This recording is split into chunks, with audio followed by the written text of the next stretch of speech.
fan. That's the nothing personal word of the day. It's Wednesday, November 15th, 2023. And we start the show with the loss of a fan, the owner of the San Diego Padres, one of the great fans of baseball, one of the great lovers of San Diego as a city, someone who was willing to spend as much money as it took to get the fans a winning team and a World Series. And the biggest fan himself passed away, only 63 years old, a complete shock to everybody. Everybody had known that he was sick, but didn't know the extent of how sick he was. Some people choose to be sick in private. Some people choose to be sick in public. There's no right. There's no wrong. At the end of the day, the announcement came from San Diego. The organization, the beloved owner of the Padres, has passed away. When you die owning a team, there are several things that have taken place, and a lot of people have asked me questions. I want to give the proper respect to the Seidler family. It is a nightmare to have your father, uncle, grandfather, friend, owner pass away so prematurely, and 63 is quite premature. So, Peter, rest in peace. All of the criticisms I've had of A.J. Preller of the Padres, of your spending, were done with respect and love. That said, I have to talk a little business about what happens because the audience is interested. So, Peter, rest in peace. I'm sorry you didn't get to see the fruits of your labor, but you did. You saw sold-out Petco Park. You saw revitalization of San Diego. You saw a team with a chance, a hope, a prayer. You saw disappointment. You saw victory. Every team in Major League Baseball has to submit a succession plan to Major League Baseball in case of death to the owner. It's not just a succession plan that gets filed with baseball. There's also a disaster plan that is filed with baseball. If everybody dies, like in a plane crash, like your team plane goes down, or a plane goes down with 10 of your top executives. There are different scenarios that you plan for, that you are ready for, though, of course, you're never ready for a disaster, and you do the best you can, and most of them have no playbook, but you try to prepare as best as you can. The succession plan that baseball has, they are not focused as an industry on your estate taxes, on your estate plan. When you hear succession plan, you're hearing Logan Roy. When I hear succession plan as it relates to baseball, I'm talking about who is going to be the next control partner, the controlling owner. Remember, in baseball, there's a lot of people who own a team. Peter Seidler did not own 100% of the Padres. He had partners. But according to baseball rules, there's only one control person. And the control person is the one who gets to vote. So tomorrow there's going to be a vote on the A's relocation to Vegas. You don't get 5 votes per team or 8 votes. It's not like electoral votes. It's 1 vote per team. The Yankees have the same 1 vote as the Marlins. And the person who says yay or nay, or yes or no, or in favor, not in favor, favor, against, one person, the control person. When the control person cannot go to a specific owner's meeting, there is notice given to Major League Baseball, the commissioner's office, that the control person will not be there, and the president of the team will be acting as the control person for this meeting. And that means that the president of the team at that particular meeting has the power to vote. His vote for his team. The succession plan is who's going to be the next control person for the San Diego Padres. And it gets approved by baseball, not by a vote of the owners, but by the commissioner and the commissioner's office. Is it the wife, if it's the man who dies? Is it the son, the daughter? Is it the president? Whatever the succession plan is for the control person, and it goes into effect immediately. There will be a funeral for Peter Seidler, and the commissioner will send a representative, or he'll go himself, and there will be nice speeches and nice thoughts, but the business of the sport will go on. The owners' meetings will go on. today and tomorrow. The vote on the A's being relocated will go on. The next thing that people are asking is what's going to happen with the team. Will the new control person operate the team differently than Peter? Obviously, we don't know the answer to that yet, but what we do know is that Peter, in charge, was very serious about building as good a team as he could, signing as many players as possible, basically on the come. If we build it, will you come?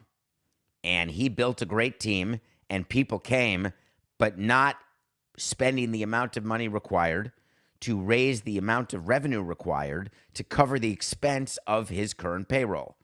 So the team that he was operating was losing tremendous amounts of money. It is not out of the question that whoever is the new control person, even though this family has said it's staying in the family for generations, that there will be more pressure brought to bear by partners of the Seidler family to run the team more responsibly. I'm not adjusting my wait to see because I told you the payroll was going to go down. I'm not adjusting my wait to see because I told you that Juan Soto was going to be traded. What I'm telling you now is, with the unfortunate passing of Seidler, the team will have to be operated in a more economically responsible way. I have been around the commissioner when there have been changes of control people, and there have been statements and conversations that I've had where a change of control, whether it's through a sale, through like when Peter Angelo switched control to his son, and he was still alive but couldn't do it anymore. There's all sorts of reasons why a control person changes. But one of the things that baseball tries to do when there's a new control person is they try to get that person in line. And what it means to be in line is that you are a good partner, and meaning that you are running your team responsibly. So it would not be out of the question for whoever enters into the Padres control person position is spoken to and said, listen, we all miss Peter, but we're not running. You are not running, and we are not allowing you to continue to run this team at the deficit you are running it at. The rope that we gave Peter to try to get revenue up by increasing payroll, you've seen it, you've tried it. We're not giving you that rope again.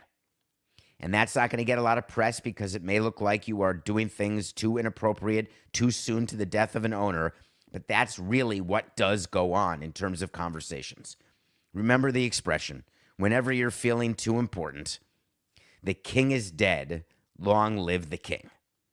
Life goes on, but we always remember people who have passed, and we tell stories, we talk about them, especially in Judaism.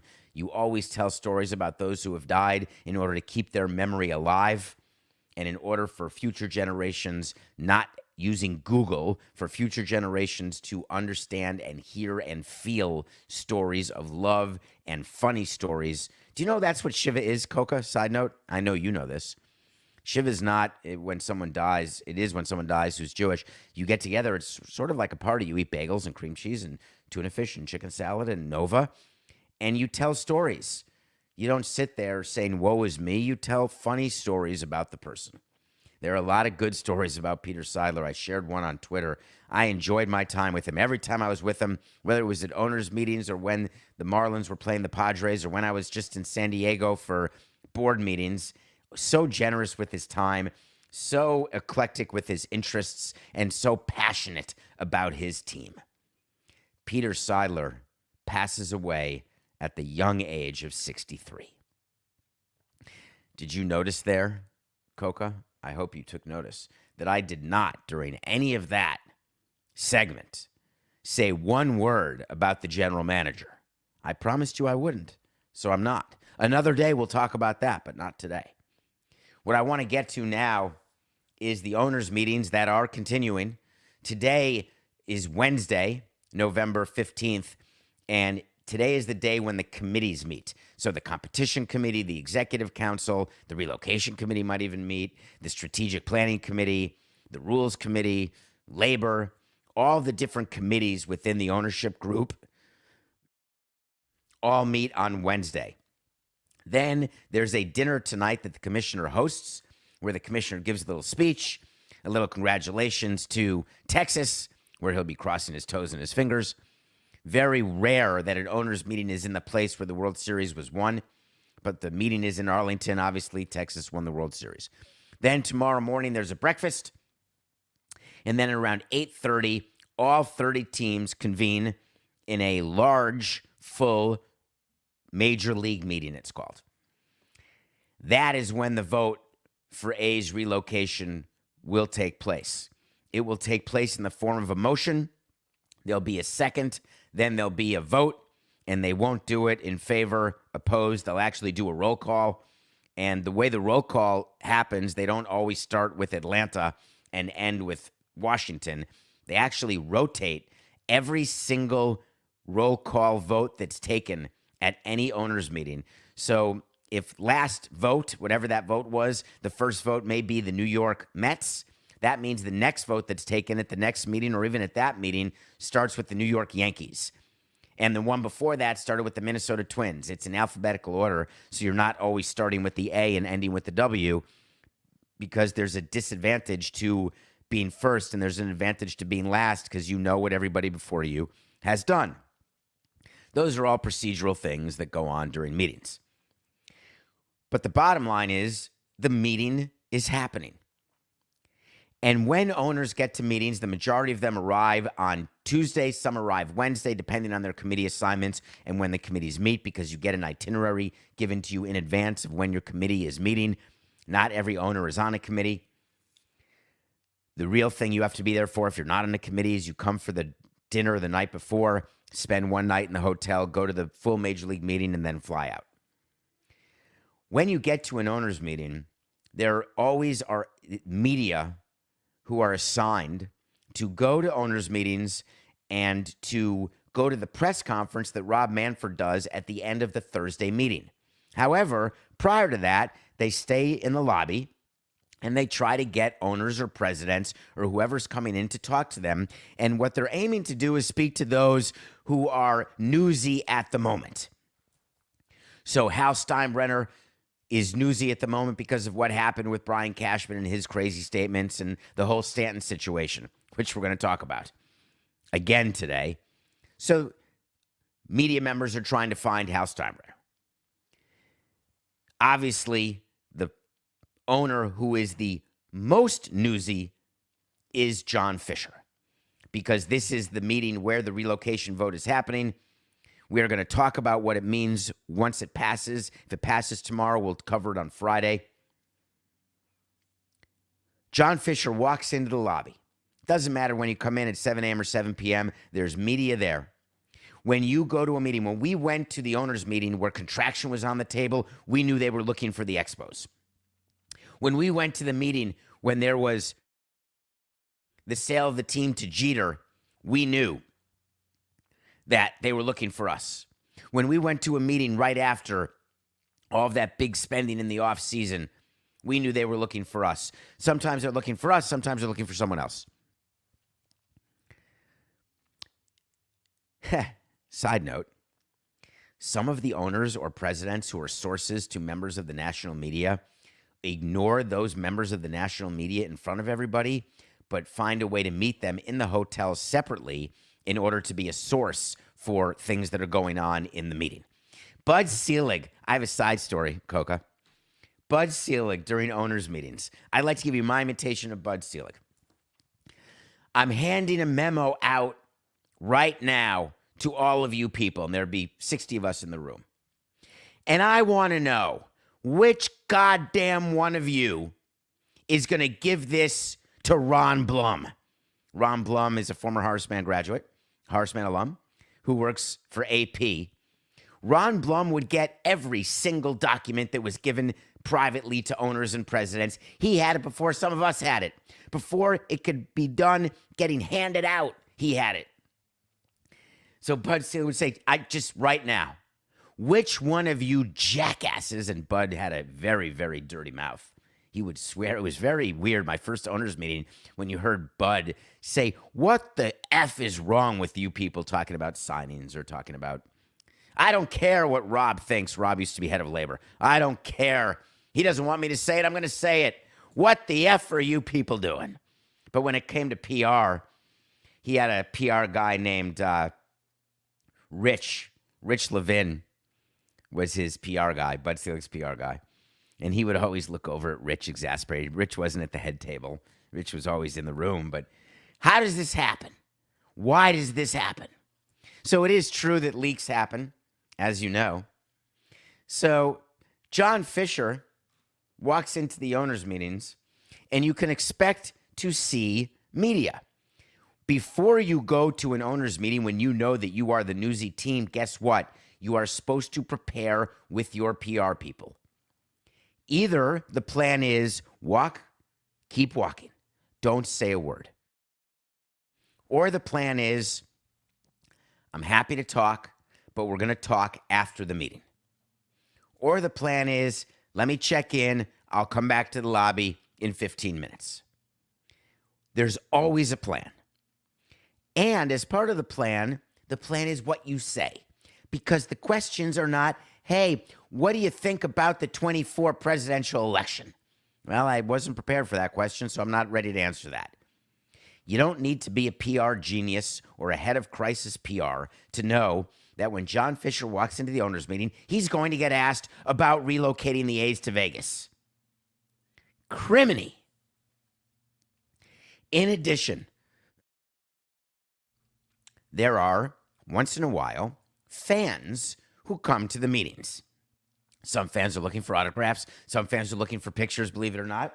And some fans are looking to get in front of an owner and just say a few words because you don't have a lot of opportunities to do that.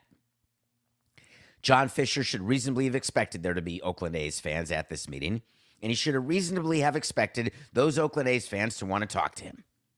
John Fisher had a decision to make, and he chose to talk to the Oakland fans. Great.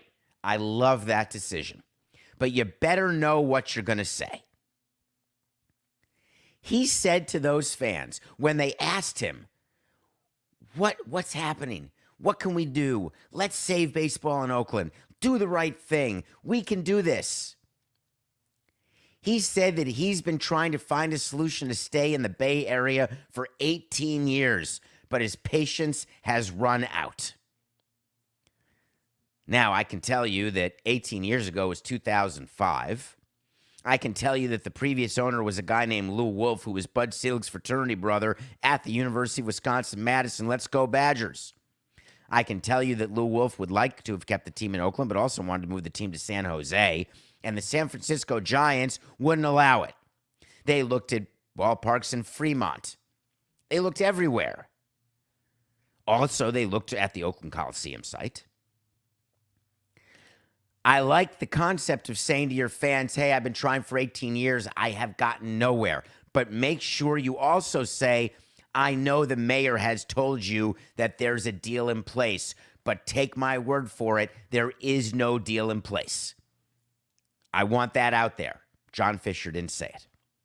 And then John Fisher violated the single most important rule of PR when you are an owner of a team or even a president. Never say, it's worse for me than it is for you. Ever. Even if it's true. When your team loses in the World Series, my God, that must have been so hard for you as fans. I hope you enjoyed the pennant, but I'm sorry that we lost the World Series. We traded a player. God, that must be so difficult to have lost Charles Johnson. I'm very sorry. But Juan Pierre is going to be great. Take my word for it. Wait to see. John Fisher said to these Oakland fans, it's been a lot worse for me than you. That's not going to go well. And it didn't.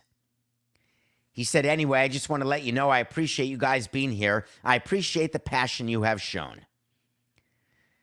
Fans showing up to the owners' meeting will not impact John Fisher's plan. It will not impact the vote that is taking place tomorrow. Handing out T-shirts where Larry Baer shoves one in his pocket, brings it up to the room, throws it away there, or leaves it in the room for the housekeeper. None of that will matter to the vote. I appreciate that fans want it to go. I appreciate the media is trying to get a comment from John. But it is a fait accompli.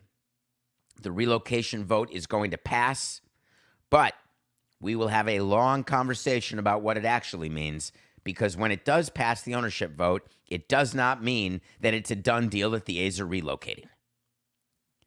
So John Fisher, ill-prepared to speak to fans, to speak to media. Even his conversation with the media wasn't smart. I think it's easy to make these things personal, but you know they are passionate for the team, and I've been in baseball for a long time, and I've seen a lot of the ups and downs. For the most part, people have been focusing their desires to succeed. How about this as a statement to the media? While there were 3 fans here in this hotel, I know that there are tens of thousands of fans and hundreds of thousands of people who are impacted by the A's move to Las Vegas. I appreciate the fact that I am the face of that relocation and that there is visceral anger and hatred toward me. I am doing what I think is right for the franchise because that is my ultimate responsibility. I have tried and tried to keep the team in Oakland. Regardless of what you may think, I have tried, and so far I have failed. Don't say I've succeeded in getting the team out of Oakland or in getting a new stadium in Vegas. Say you failed in satisfying the fans of the Oakland A's. Even if your fingers and toes are crossed and you don't mean it, say it. Say it. All right, we come back. We're going to review a cult documentary that I watched on Netflix that we have to talk about. And then we're going to talk about Giancarlo Stanton's agent, who did something that you don't often see, and it made me smile. So for those of you who think that I'm always anti-agent and anti-player, not this time. We'll be right back.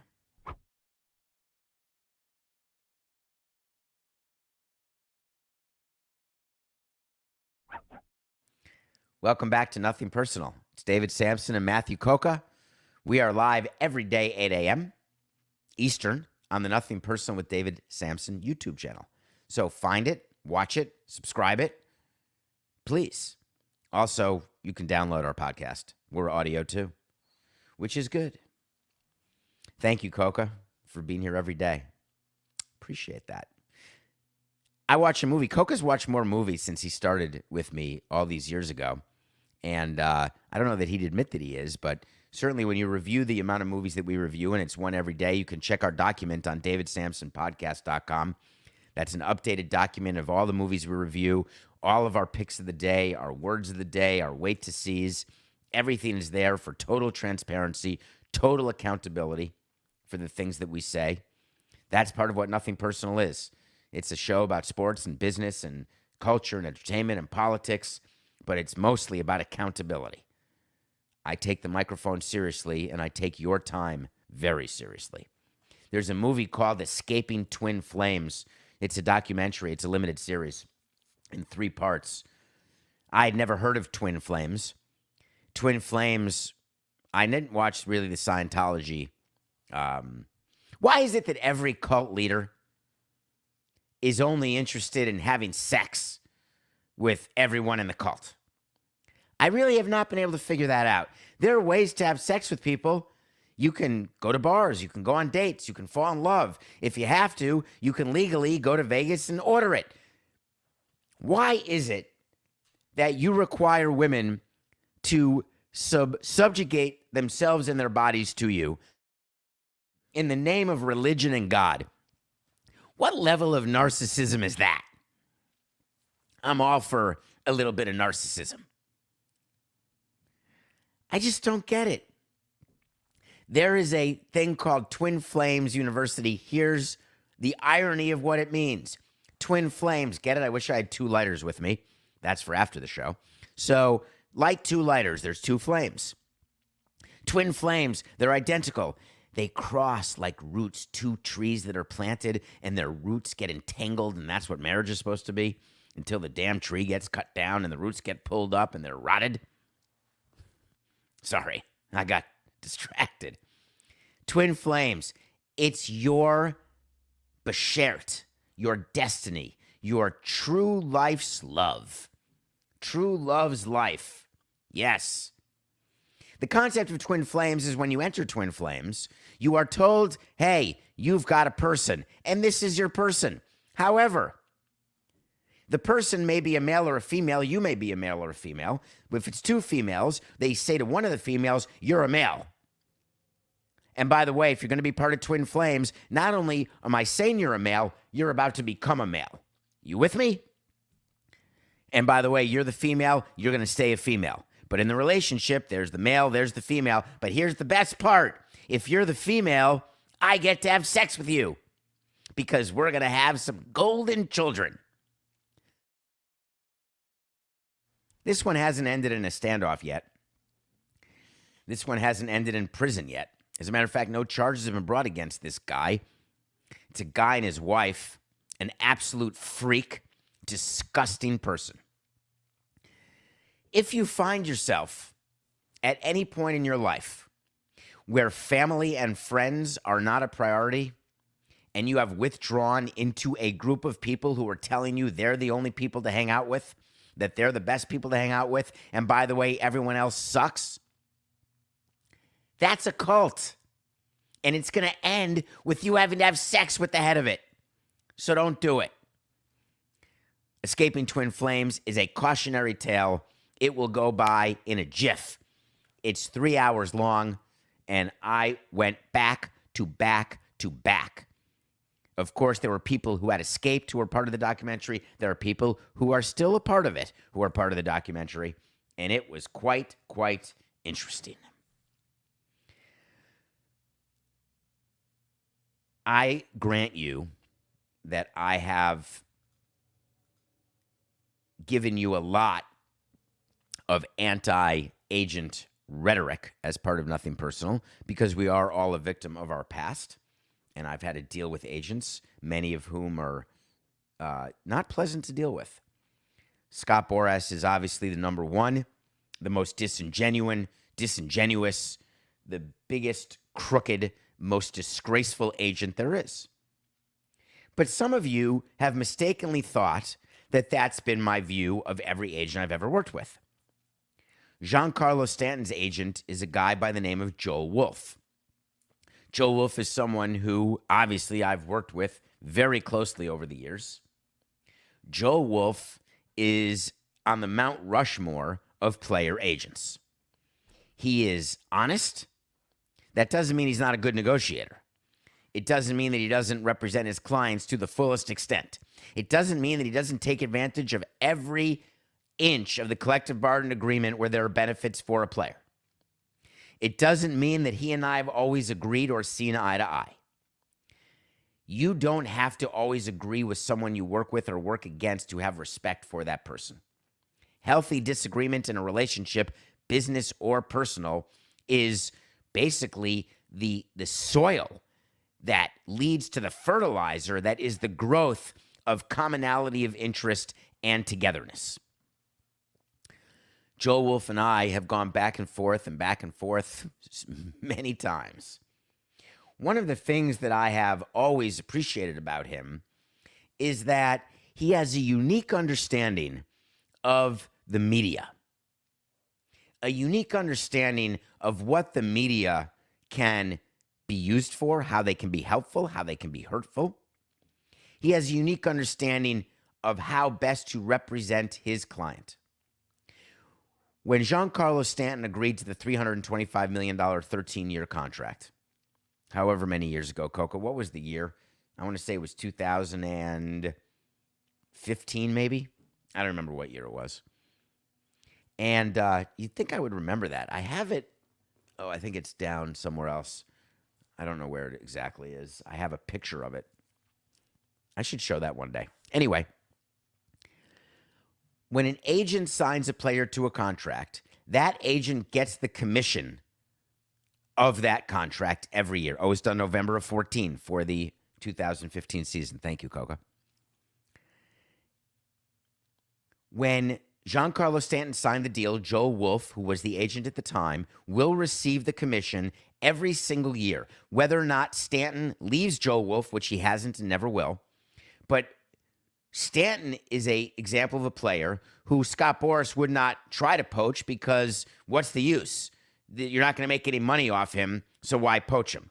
As opposed to a player who's going year to year, then you only get paid for that particular year. And then you're poachable because if you sign a long-term deal with a different agent, it's the new agent who gets the money, even though the old agent spent all the time grooming the player, working with the player, and loving the player.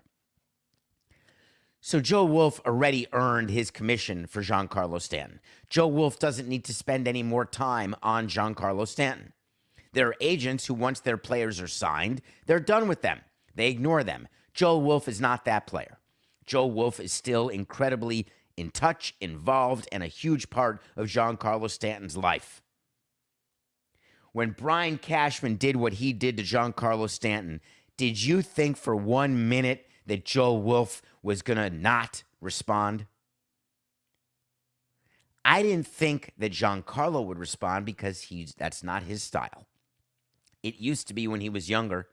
He's the one who responded after we made that trade in November of 2012, and he tweeted, "What the hell's wrong with you people? What's going on here?" That was 11 years ago. That was a kid in his early 20s. Giancarlo Stanton is a 34-year-old man.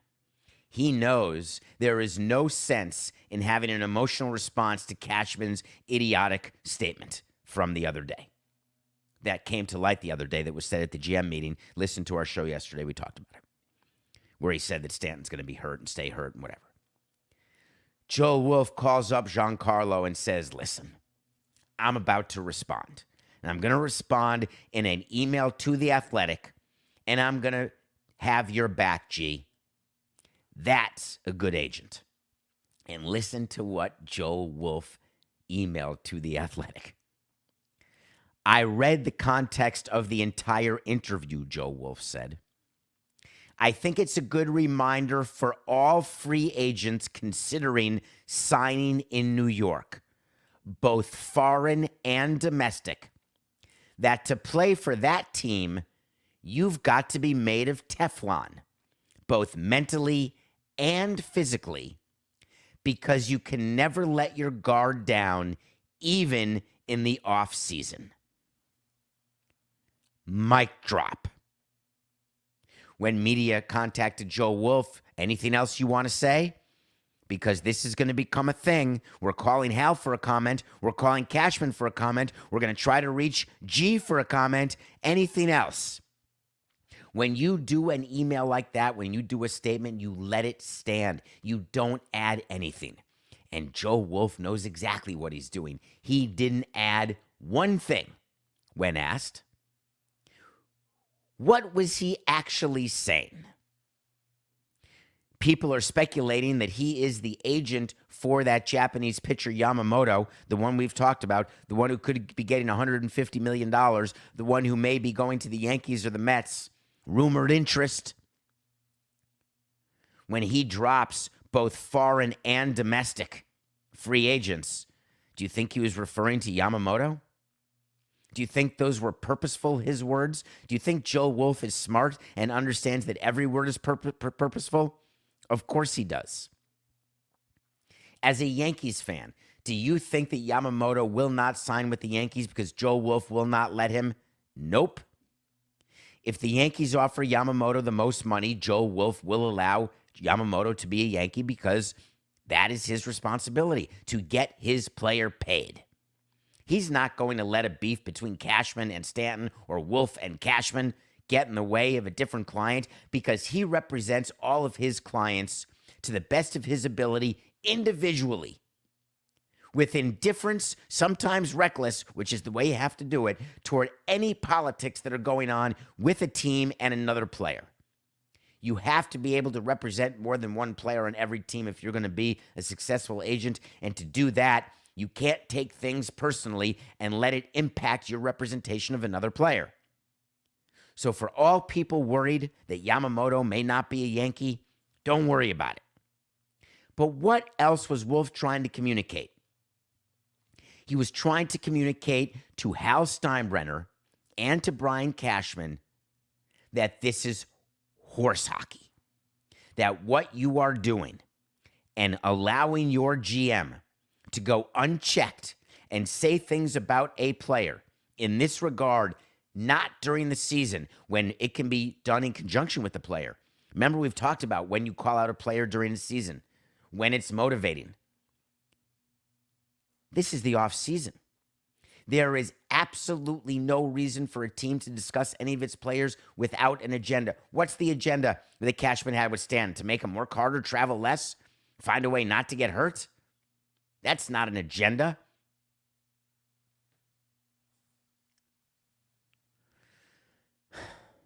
I wonder what's going to be with this. I'll tell you one thing. This story is not over. You think when Stanton shows up to spring training, he's not going to be asked about this?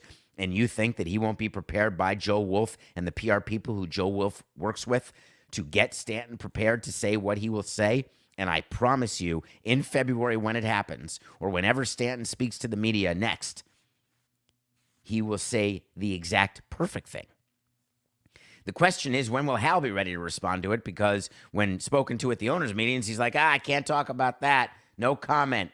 Not going to talk. You better start thinking about what you're going to say, because this story is not going away. Speaking of a story that is not exactly going away, the Buffalo Bills and their lack of ability to win games and their quarterback's inability to do anything but turn the ball over, that's not going away. And one of you asked me a pretty funny question. You know what I want? I want to talk to Samson. So you want to talk to Samson? Get on my Twitter at David P. Samson, hit follow, and you can get in DMs and ask a question, or you can just at me on Twitter, or davidsamsonpodcast.com. We have different ways for you to reach out to us, and we see almost everything. We may not be able to respond to everything, but man, do we try. I try. It helps that I don't sleep. Coke, I know you think I'm crazy for answering as many as I do. Not because you don't want me to, because you want me to get my rest. I get it. But some of the questions are too good. Hello, David. I love that. Hello, how are you? My question is about the Buffalo Bills. If they had beaten the Broncos, would the coach have been fired? And didn't they lose because of a penalty? I know you did. Hey, you know how to get to my heart. Yes, we lost a parlay because the Broncos missed a field goal at the end of the game. We would have won our three-way parlay with the Bucks and the Celtics, and instead the Bills had 12 men on the field. That's the special teams coach. 12 men on the field, penalty 5 yards, repeat fourth down, 36-yard field goal. Good. Broncos win. Well, guess what happened the day after? The Buffalo Bills fired their offensive coordinator. Guy named Ken Dorsey, who started as quarterbacks coach and then moved up to offensive coordinator when the Giants took away the offensive coordinator, Brian Daboll, and moved him to head coach as the Giants head coach, and then they promoted Dorsey from quarterbacks coach to offensive coordinator. Now they fired the offensive coordinator and promoted the quarterbacks coach to offensive coordinator. His name is Joe Brady. This was done fewer than 24 hours after that loss to the Broncos. And the best Sean McDermott could come up with. Quote, just felt like it was time for a change. You know, we need to be a confident offensive football team and find consistent production. And that's really what it came down to. Funny, I thought it came down to a fumble. I thought it came down to a bad pass by Allen. I thought it came down to 12 men on the field. I wasn't quite sure it came down to the plays were bad. The execution was bad. I thought it came down to the fact that Josh Allen has become, since his contract, a turnover-prone guy. That's because he doesn't like the plays that are being called? Huh. I love firing coaches. Because it takes the heat off the manager, it takes the heat off the general manager, it takes the heat off the president. When the owner says, hey, we got to do something, I got an idea. Let's start with the coaches. In football, that's the equivalent of starting with the coordinators. That's the order. Do you think that Sean McDermott actually woke up and said, ooh, I feel it's time for a change? No managers in baseball or coaches in football want to fire their coordinators, coaches, third base coach, hitting coach, pitching coach, offensive defense coordinator. None of them want to do it. None of them wake up in the morning, not one, and say, this feels like a good morning to fire my pitching coach. The way it actually works is the GM and the president walk into the office of the manager or of the head coach of the football team and say, hi, we're pissed. We're pissed because we've been on the phone for 3 hours with the owner who's trying to understand why we stink. And he is demanding change. So, Sean, what do you got? Well, I don't think we need to make a change. Every manager I've ever had has said that. I think we're good. Give it a moment. Give it time. We're getting there. We're good. We've got this. No. We demand a scalp right now. All right. Offensive coordinator. Fantastic. Bring him in. That's literally how it works. Ken, we're going a different direction. And we have the manager do it. Although I always did it with the GM too, even though you could just have the coach do it. Ken, we're going a different direction because we just felt like it was time for a change.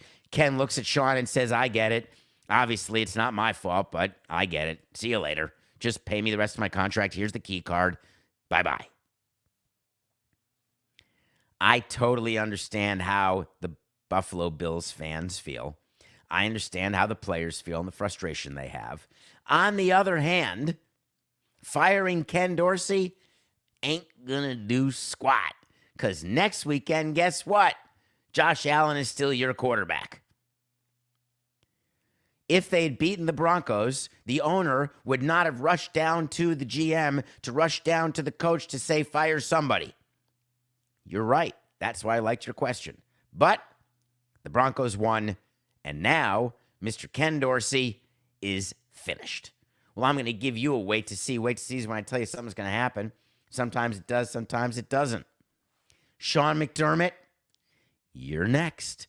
You are the next contestant on Who Do We Blame Now? Because I don't think the Bills are getting any better. Something's going on with Josh Allen. Maybe he likes his contract. Maybe he's not as good. Maybe he's old. Maybe he's hurt.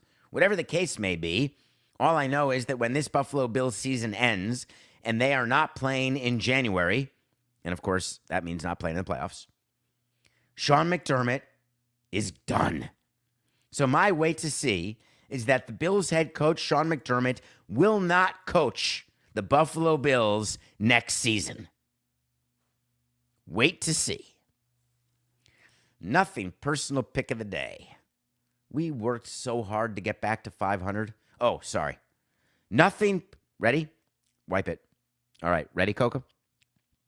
7, 8, 6, 9. Nothing personal pick of the day brought to you by. We are 167 and 167. Worked so hard to get over 500, and now we're back to 500. We had the Mavs beating the Pelicans. Who knew that Luka Doncic was going to have a mediocre game? Who could believe that the Pelicans were going to beat him by 3 touchdowns? Yes, the NBA is a tough place. But we will persevere, and we will keep going. Tomorrow's Nothing Personal Pick of the Day, brought to you by, is the Boston Celtics. They're playing the Sixers again. Celtics minus 3.5 over the Sixers. Sixers are playing back-to-back. Remember, we had the Sixers over the Celtics earlier last week. Now we've got the Celtics in payback covering 3.5 over the Sixers. That is the Nothing Personal Pick of the Day. Thank you for your time. We will be back tomorrow. I will be live on Levitard in just a couple of minutes doing the local hour. And guess what? We will be back tomorrow because it's just business. This is nothing personal.